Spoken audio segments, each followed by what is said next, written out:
హైదరాబాద్ నగర శివారు మొయినాబాద్ మున్సిపల్ పరిధిలోని ఎన్కేపల్లిలోని సర్వే నెంబర్ 180లో ఎన్నో ఏళ్ల నుండి సాగు చేసుకుంటున్న రైతులను అక్కడి నుండి తరలించి గోశాల ఏర్పాటు చేయాలనుకోవడం సరైనది కాదని ఎన్కేపల్లి రైతులను కాంగ్రెస్ ప్రభుత్వం న్యాయం చేయాలని బీఆర్ఎస్ పార్టీ రాజేంద్ర నగర్ నియోజకవర్గ ఇన్ఛార్జ్ పటోల కార్తిక్ రెడ్డి డిమాండ్ చేశారు.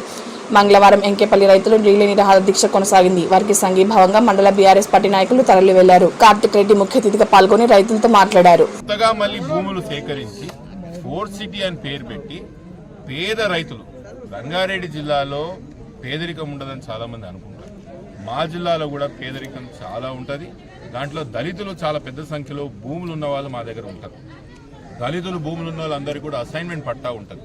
అక్కడ ఫోర్త్ సిటీలో ఎక్కడైతే ఆ గ్రీన్ ఫీల్డ్ లోడ్ ఎక్కడైతే కట్టాలని ముఖ్యమంత్రి గారు రేవంత్ రెడ్డి ఆలోచన చేసినారో అక్కడ కూడా పెద్ద ఎత్తున దళితుల యొక్క పేదల యొక్క భూములు లాక్కొని ఆ ల్యాండ్ యాక్విజిషన్ చేయడం జరుగుతున్నది. అక్కడ కూడా కోట్ల వ్యవసాయ అక్కడ కూడా ఆ యొక్క సమస్య కోట్ల నడుస్తున్నది.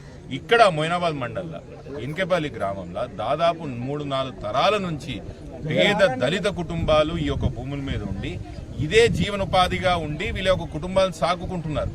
ఈ రోజు ముఖ్యమంత్రి గారు ఏం చేస్తున్నారు, కోకాపేటలో ఉన్నవంటి యొక్క గోశాలని అక్కడ ఉన్న గోశాలని ఇక్కడ షిఫ్ట్ చేసి ఆ గోశాలని వేలం వేసుకొని అమ్ముకొని ప్రభుత్వం పైసలు చేసుకోవాలన్న ఆలోచనలో ఉన్నది.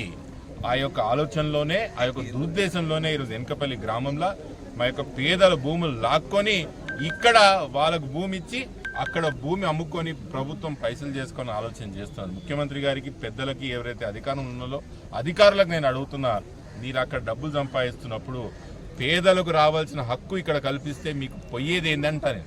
వీళ్ళు అడుగుతున్నది ఏంది, తరతరాల నుంచి మాకు ఇదే భూమి మిగిలింది, ఈ భూమే మాకు ఆధారం, ఇది తప్ప మాకు వేరేది లేదు అన్నప్పుడు వీళ్ళు అడిగిన డిమాండ్లు ఏంది కూసోబెట్టి ఒప్పించుకొని అందరికి ఒకటేసారి పట్టాలు ఇస్తారా, లేకపోతే వీళ్ళలో ఉన్న కొంతమందిని విడగొట్టి రోజుకు 5 మందిని రోజుకు 7 మందిని పట్టుకుపోయి పట్టాలు ఇచ్చి వీళ్ళ ఉన్న ఐక్యతను విడగొడతారా?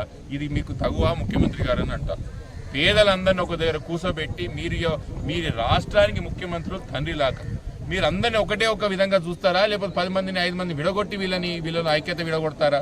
ఇది మాత్రం ముమ్మాటికి తప్పు. ఇప్పుడే వీళ్ళందరికీ మేము చెప్పడం జరిగింది, లాస్ట్ వరకు మేము బీఆర్ఎస్ పార్టీ మీతో ఉంటుంది, మీరు కొట్లాడండి. నిజానికి కూడా రేపు రానున్న రోజుల్లో మా పార్టీ అధికారంలోకి వస్తుంది.